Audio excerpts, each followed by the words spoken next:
Hola amantes de la aviación, les saluda Sky y hoy volvemos al mundo de la aviación histórica soviética.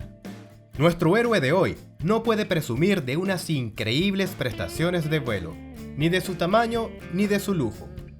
Se trata de un avión bastante ordinario en todos los aspectos, pero como ya sabemos, la mayoría de las veces son estos héroes ordinarios los que dominan el mundo. En el video de hoy nos espera tanto un recorrido por la historia de este avión como una excursión en el avión real. ¡Vamos para allá! El Il-18 es un avión de pasajeros tetramotor turbohélice desarrollado en la oficina de diseño de Ilyushin a mediados de la década de 1950. Es uno de los aviones de pasajeros soviéticos más populares que en su momento abrió el cielo a millones de personas.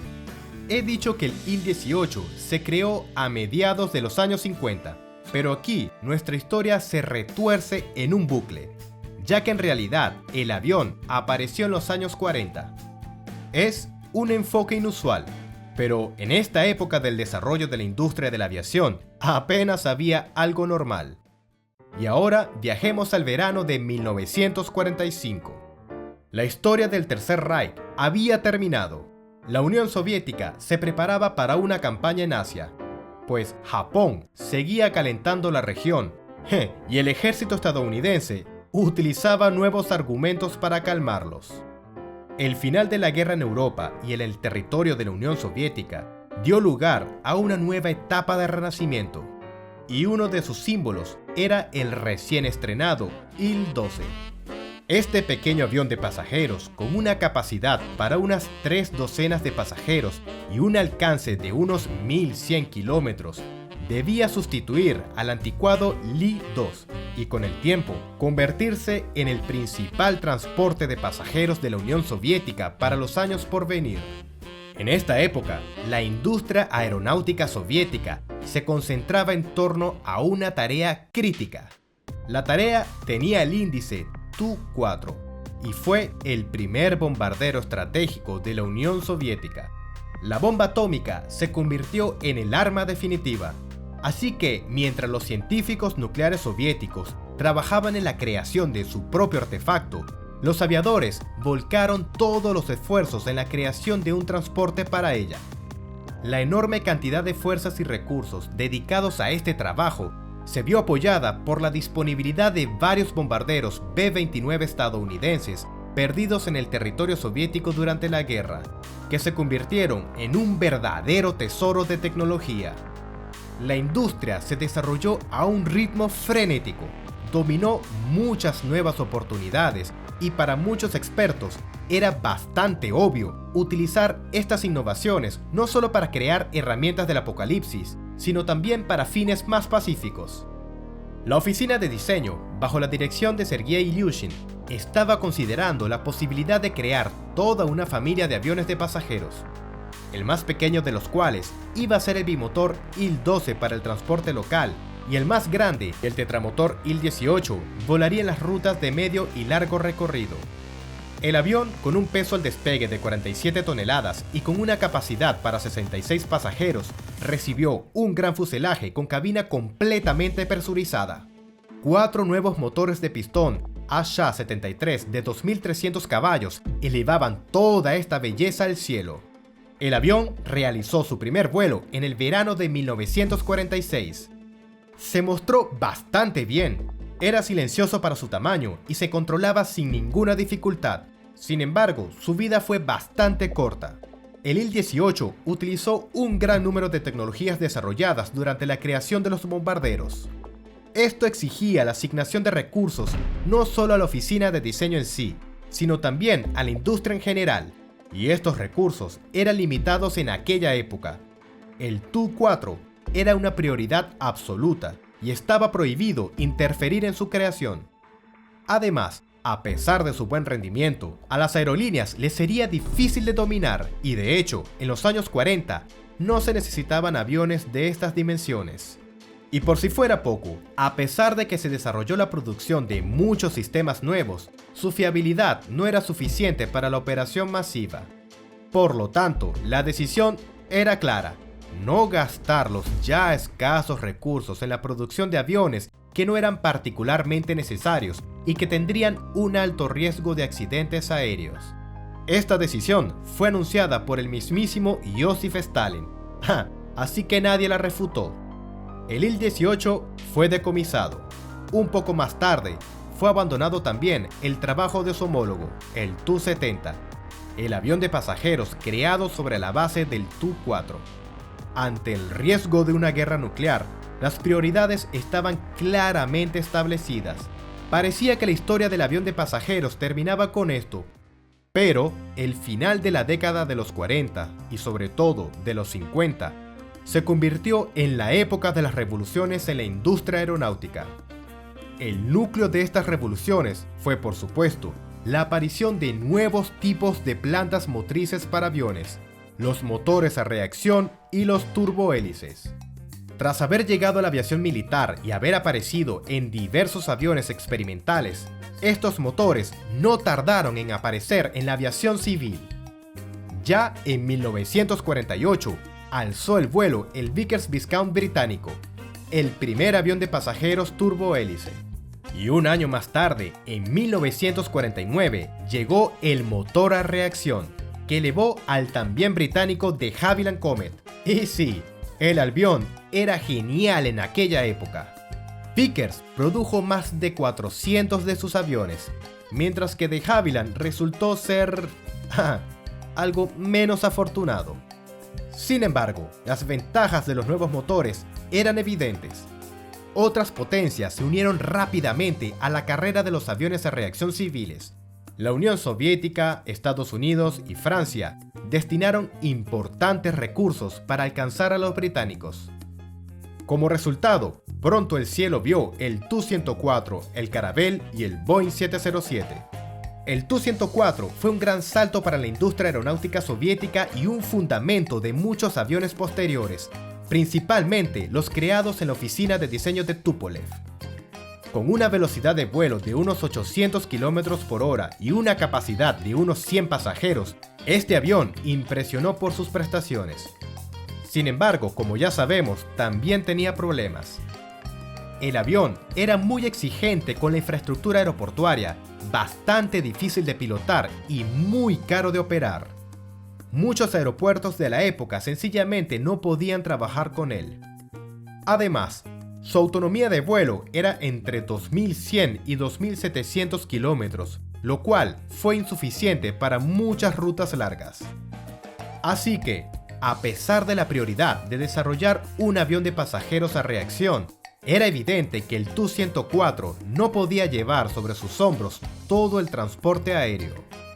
Quedó claro que hacía falta un avión con una capacidad similar, pero que fuera más sencillo tanto en su producción como en su operación. Inicialmente, la idea era crear un avión civil universal que pudiera realizar tanto el transporte de pasajeros como el de carga. Este plan fue llevado a cabo por la oficina de diseños de Antonov con su An-10, un tetramotor turbohélice de alas anédricas. Sin embargo, Ilyushin estaba en contra de la idea de la unificación total y defendía la idea de crear un avión de pasajeros en toda regla que fuera más eficiente.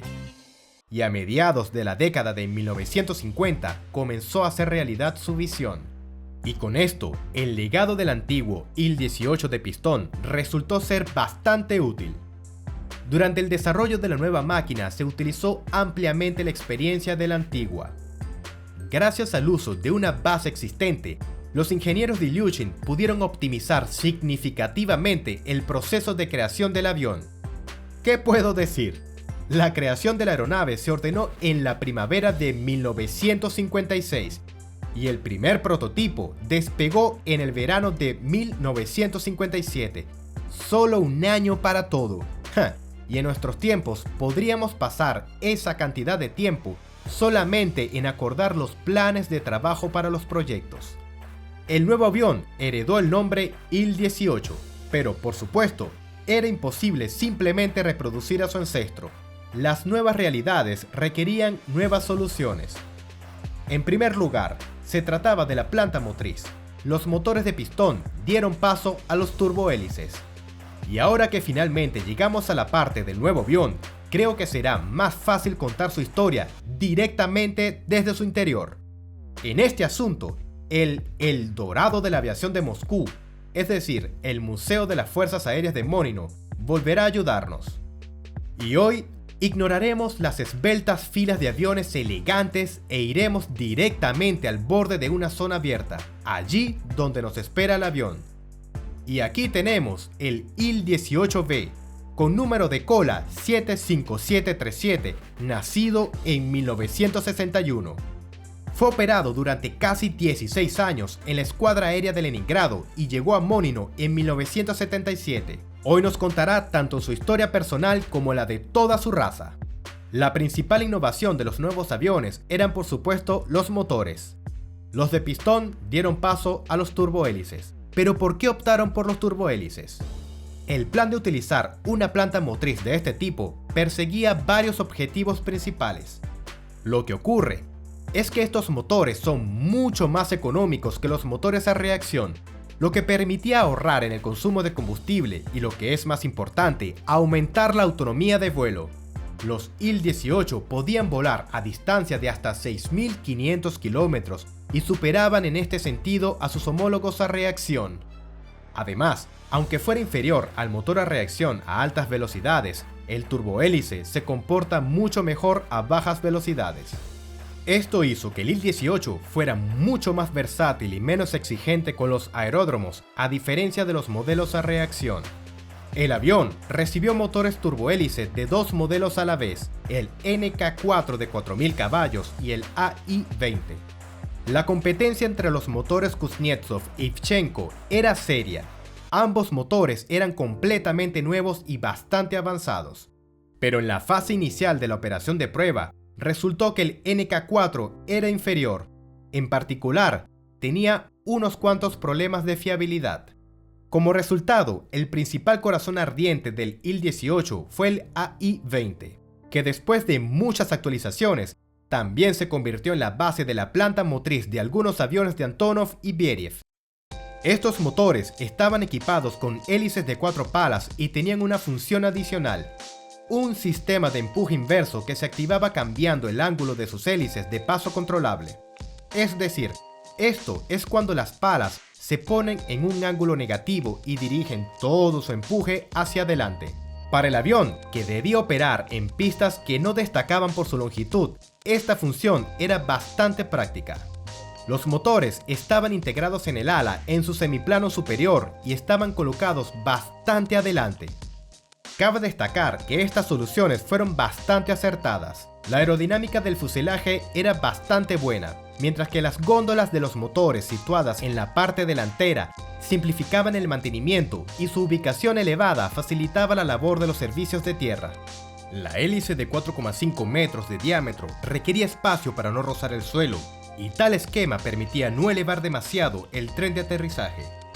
Por ejemplo, los motores del Tu-114 estaban situados bajo el ala, y al igual que en el Tu-95 básico, tenían un diseño de ala baja. El avión en sí mismo es grande como una casa, pero debido a la necesidad de elevar las hélices, todo el avión se apoya en un tren de aterrizaje alargado. En este video apenas se puede transmitir la altura descomunal de este avión de pasajeros. A pesar de que los motores estaban adelante, las góndolas se extienden por toda la anchura del ala para mejorar así la calidad aerodinámica, y la zona de escape tiene un diseño bastante interesante. Las góndolas del segundo y tercer motor son un poco más grandes, pero volveremos a este tema un poco más tarde. Por supuesto, el avión fue diseñado para volar a aeródromos no muy bien equipados, por lo que recibió una unidad de potencia auxiliar. Se encuentra en la parte trasera, pero está colocada en una posición algo inusual, perpendicularmente al eje del fuselaje, así que su escape se puede ver en el lado derecho. Por supuesto, estos motores proporcionaron un nuevo rendimiento de vuelo. La velocidad de crucero del Il-18 de pistón era de solo unos 450 km por hora, mientras que en el nuevo avión volaba sin problemas a unos 625 km por hora. Naturalmente, debido a las nuevas velocidades, hicieron falta ajustes en los requisitos de la aerodinámica del fuselaje. Su diseño general, en principio, sigue siendo el mismo, es decir, un monoplano totalmente metálico con un ala baja y recta y una cola clásica. Sin embargo, el ala fue seriamente rediseñada para nuevas velocidades de vuelo y nuevos motores, así que recibió unos mecanismos hipersustentadores nuevos y más eficientes. Gracias a todas las mejoras, el ala se comportó bastante bien a todas las velocidades de vuelo. La cola era completamente nueva. El avión de 1946 era estructuralmente bastante clásico para su época, con el correspondiente empenaje. Las nuevas velocidades de vuelo hicieron sus correcciones y el Il-18 recibió la cola que hoy vemos en nuestro protagonista. La sección del morro también sufrió importantes cambios en el diseño del fuselaje. En el Il-18 de pistón, creado bajo la influencia de los diseños del Tu-4 y el B-29, el carenado del morro y la cabina se inscribieron en los contornos del diseño de la cabina sin escalones de la sección del morro. Pero a altas velocidades, un morro tan redondo creaba una fuerte resistencia aerodinámica. Como resultado, el avión recibió un morro más moderno, con el acristalamiento de la cabina clásico de los aviones de los años 50. Ilyushin no compartía el amor de Tupolev por la cabina acristalada del navegador. En su lugar, se colocó un radar en el morro del Il-18 bajo el carenado. El tren de aterrizaje tiene un esquema clásico de 3 patas. Cada una de las patas principales tiene 4 ruedas, y estas patas están integradas en las góndolas de los motores número 2 y número 3, más cerca del fuselaje, y es por eso que parecen más grandes. Las compuertas del tren de aterrizaje son bastante curiosas, 3 secciones a la vez, la más grande en la parte delantera, que se abre al retraerse o soltarse, y 2 más pequeñas en la propia pata, cuya forma es bastante compleja. En general, el Il-18 tiene muchas curiosidades como esta, lo cual es inusual, dado que el avión se considera muy simple. La pata delantera está equipada con 2 ruedas y también está reforzada. De hecho, al principio, los pilotos jugaban a aterrizar primero sobre ella y luego sobre el tren principal. La pata, por supuesto, puede girar. El comandante tenía un control separado, aunque la mayor parte del rodaje todavía se llevaba a cabo utilizando el empuje de los motores. La solución más acertada del Il-18 de pistón fue el fuselaje, que pasó al nuevo modelo sin grandes cambios. Fue una muy buena solución aplicar las ventanas redondas en lugar de las rectangulares, que después de haber causado varias catástrofes de los Comets, no tardaron en abandonar la industria de la aviación. Cada ventana se compone de 2 cristales de un diámetro bastante grande. El cristal exterior repite la forma del fuselaje. El cristal interior, destinado principalmente a soportar la presión, está ligeramente curvado, formando la forma de un cuenco que mejora su resistencia.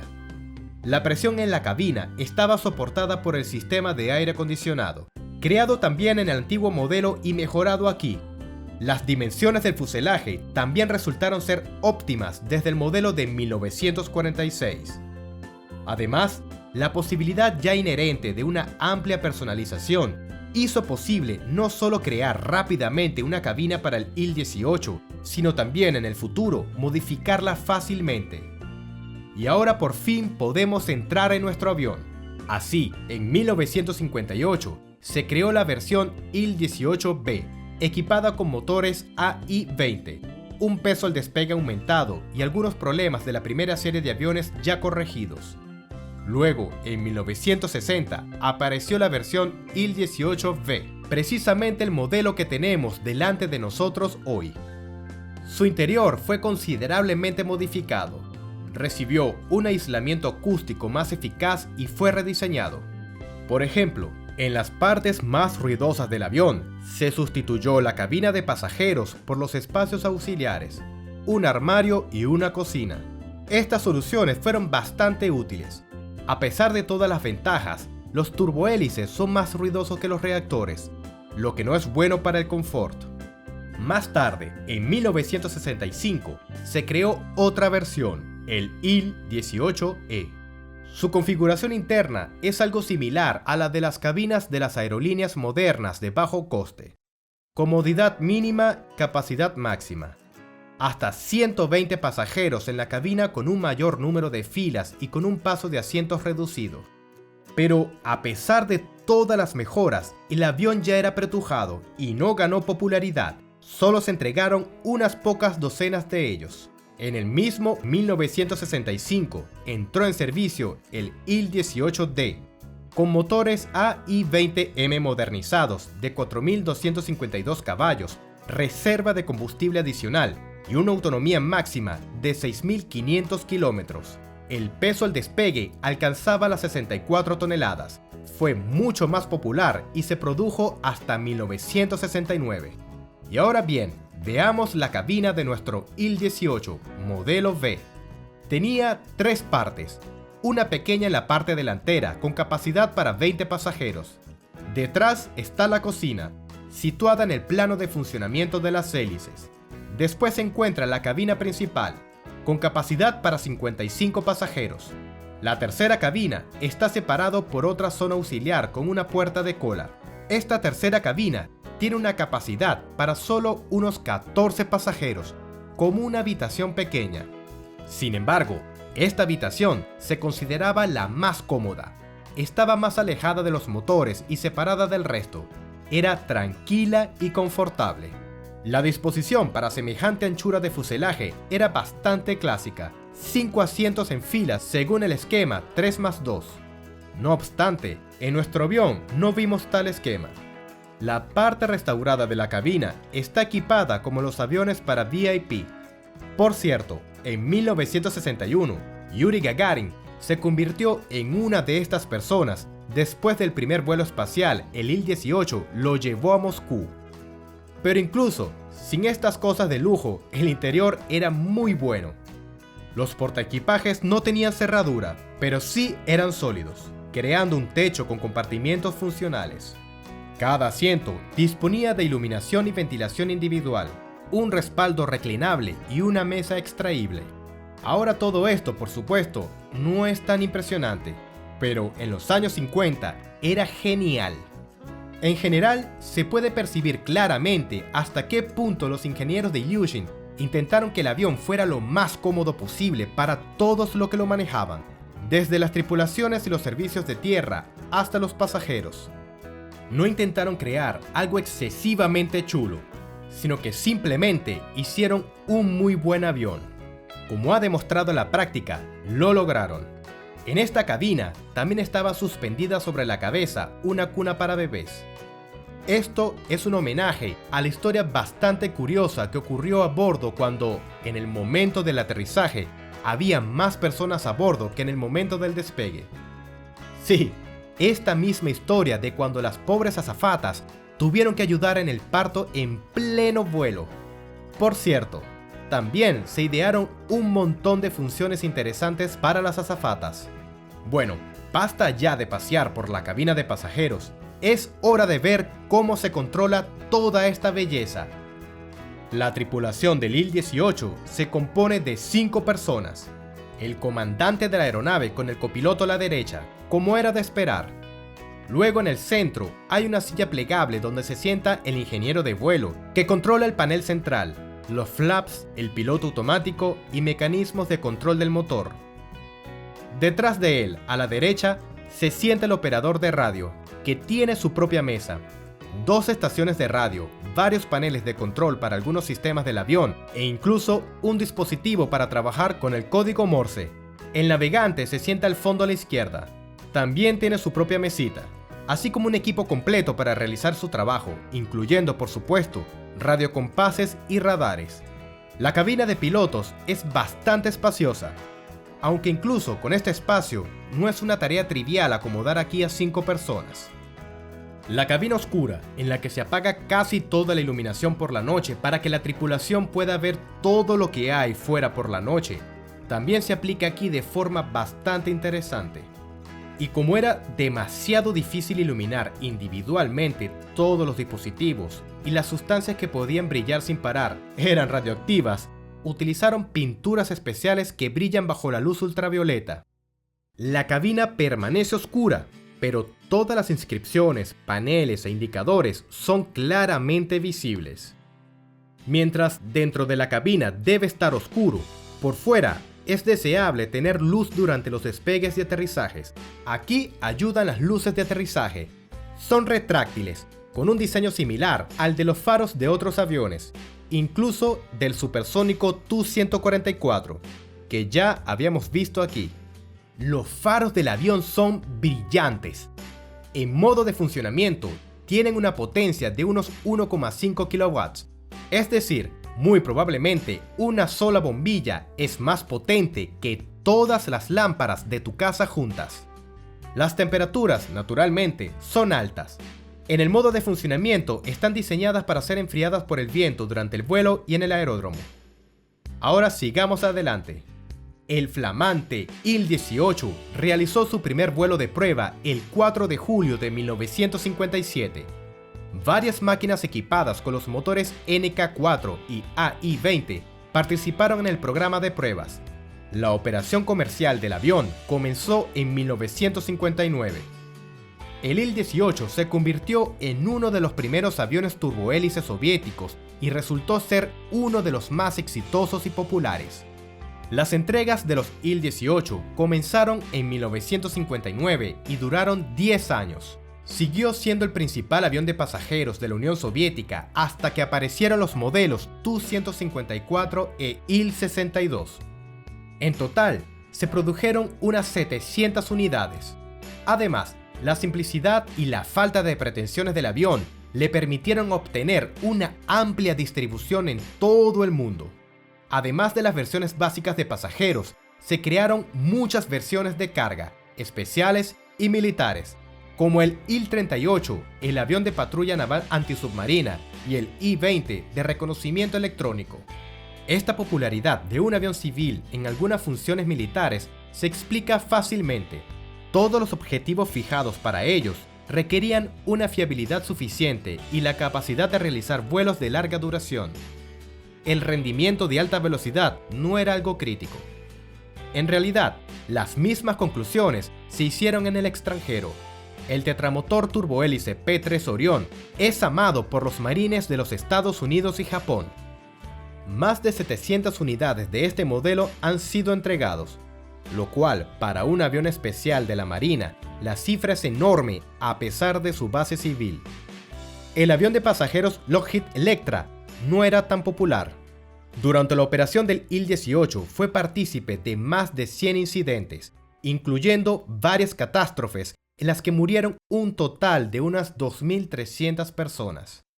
En este caso, teniendo en cuenta las estadísticas de los incidentes, la falta de pretensiones y la simplicidad del Il-18 a veces jugaron en su contra.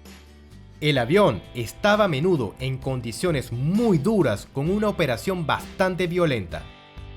De hecho, el avión continuó operando hasta principios del siglo XXI, habiendo sobrevivido a todos sus compañeros, tanto soviéticos como extranjeros.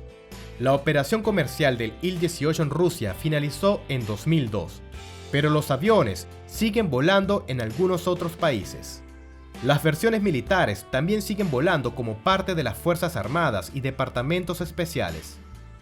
La mayoría de los aviones civiles ahora están retirados, transformados en monumentos o convertidos en objetos de museo, como nuestra unidad del Museo de Mónino.